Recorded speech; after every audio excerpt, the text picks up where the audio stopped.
La palabra consagrados o el término consagrados dentro de nosotros los religiosos es una palabra muy conocida, ya que de alguna manera todo el que se involucra en la casa de Dios comienza a recibir influencias, palabras directas de lo que significa la palabra consagrado.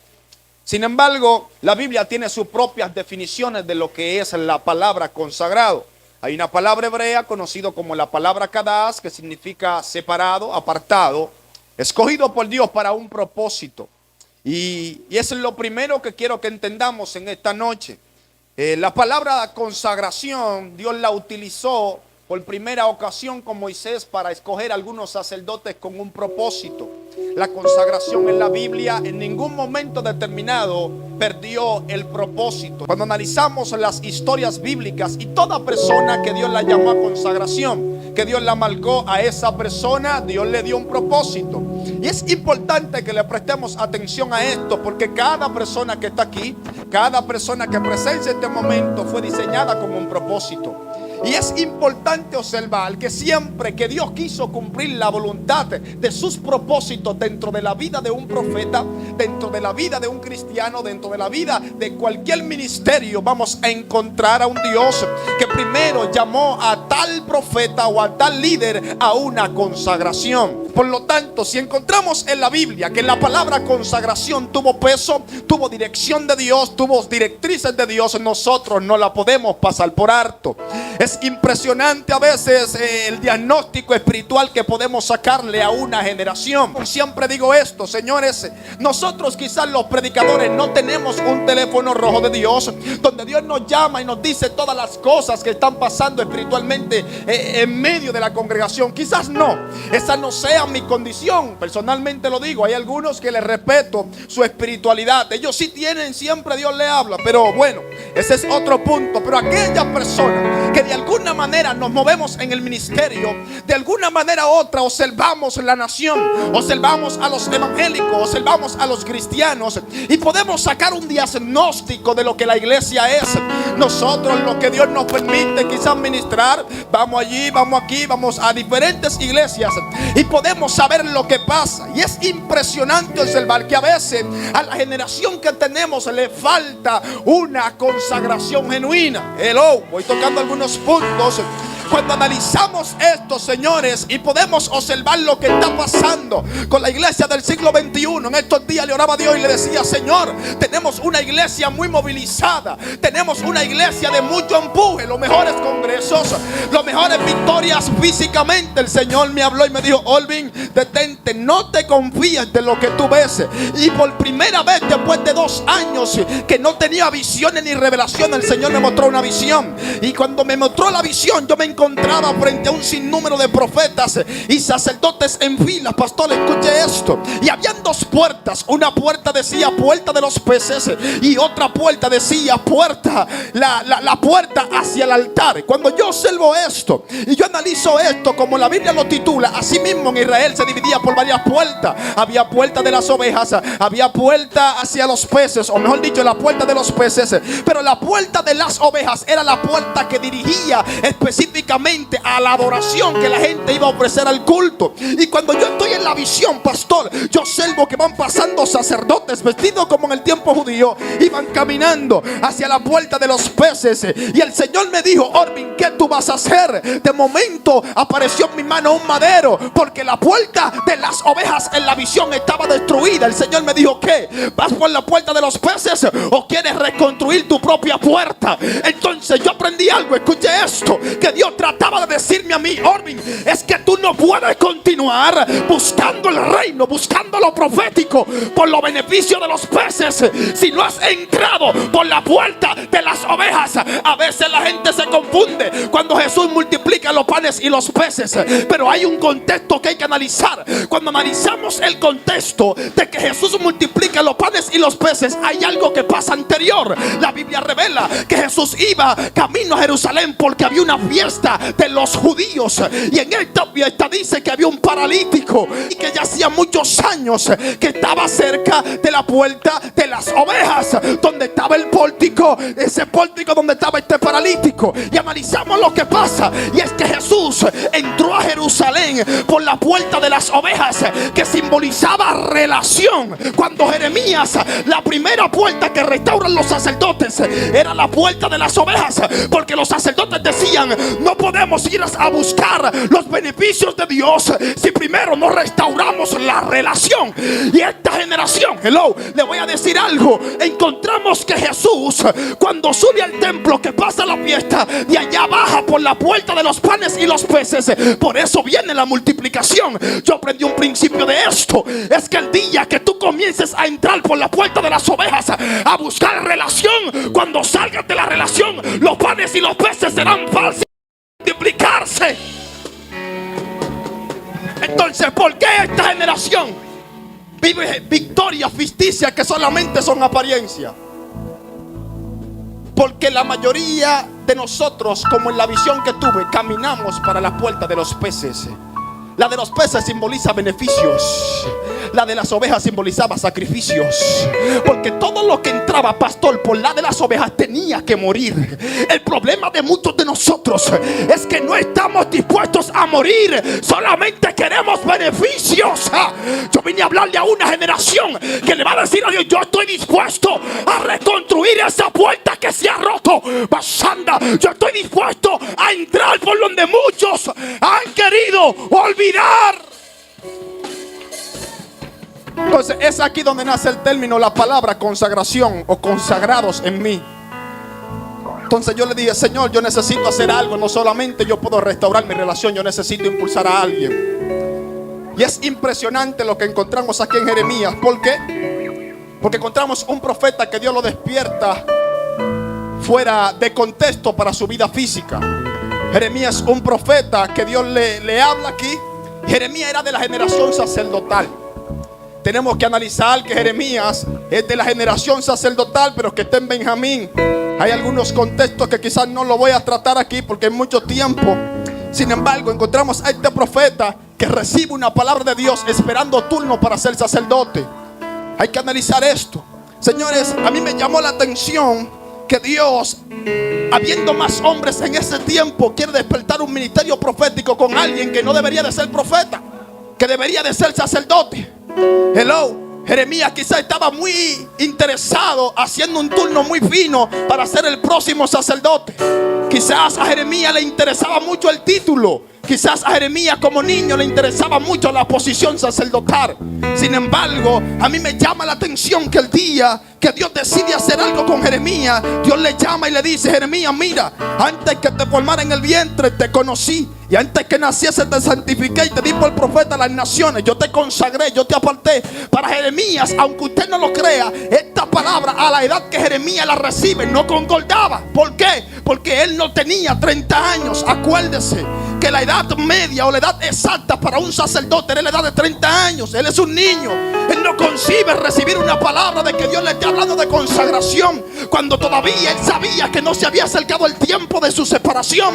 Yo tengo la palabra profética para alguien, y es para decirle: es que el día que tú te consagras con Dios, Dios acelera lo que tú pensabas que tenías lejos.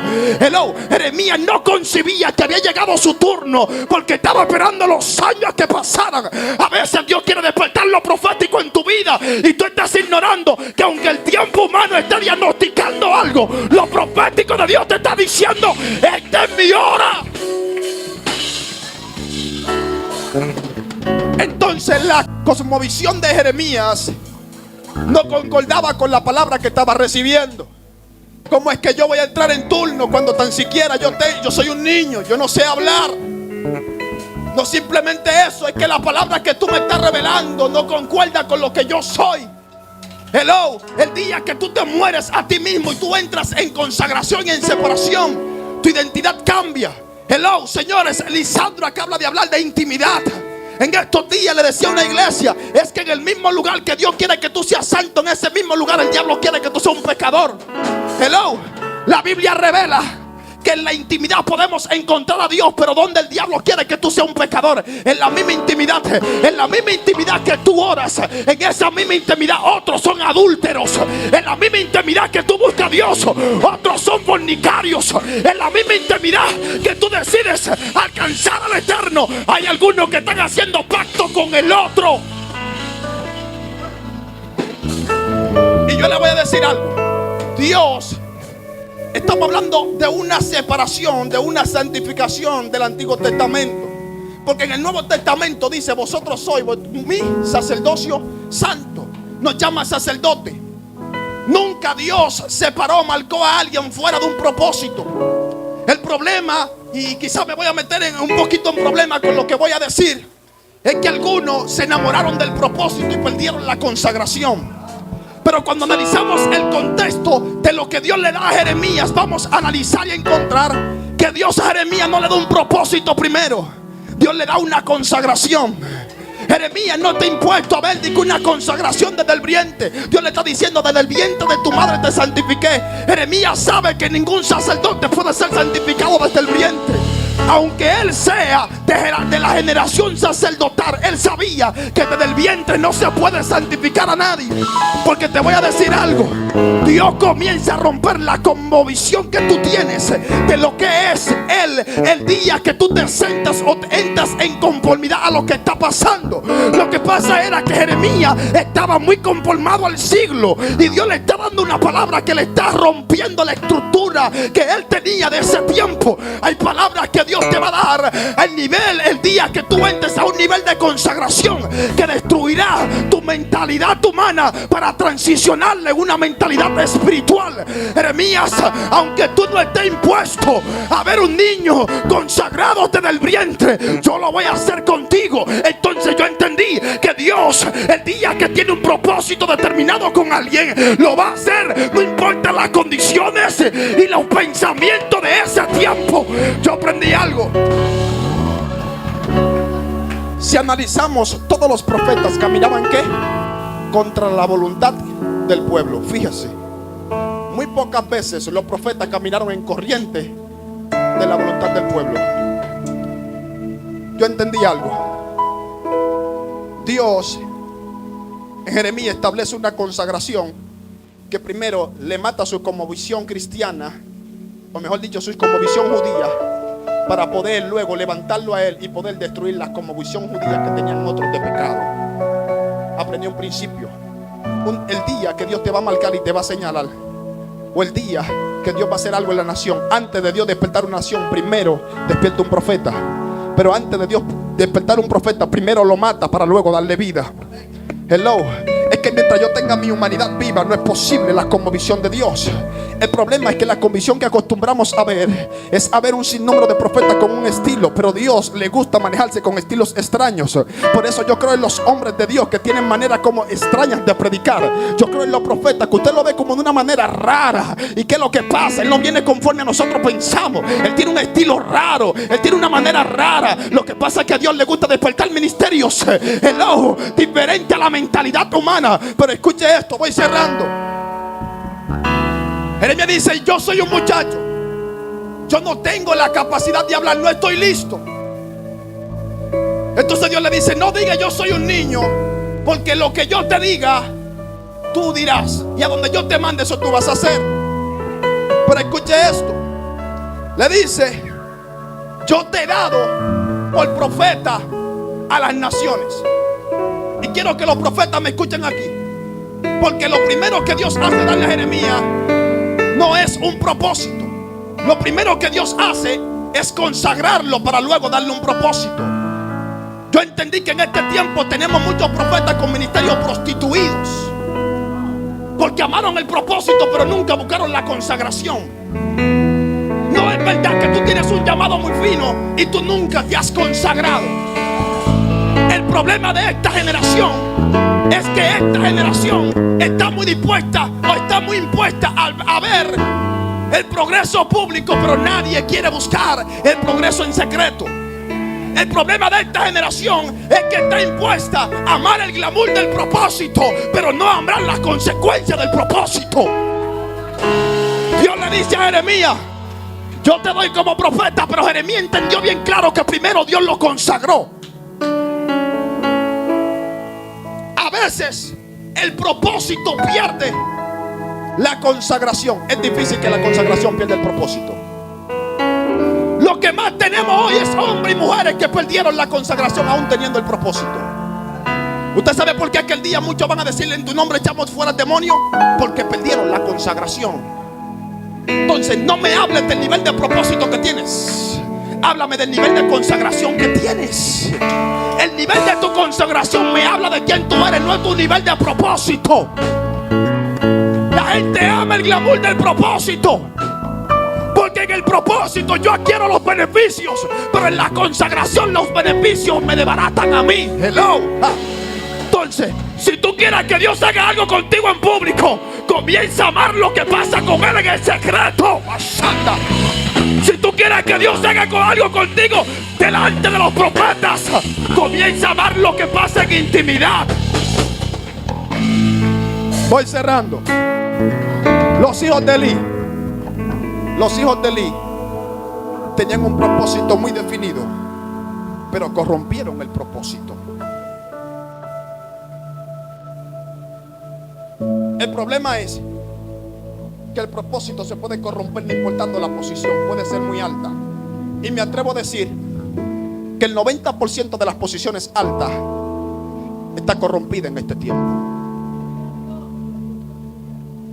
Dios no enamora a Jeremías de la plata ni de la ofrenda. Hello, del carro nuevo, de las bendiciones. A veces la gente ve a uno con un traje muy bonito, pero no sabe lo que uno está pasando. A veces usted ve a un profeta muy hermoso y con buenas fotos y con buenas redes sociales, pero usted no sabe que ese profeta está siendo desbaratado por Dios. Entonces eso se llama consagración. A la gente no le gusta esta palabra, aunque esté de moda.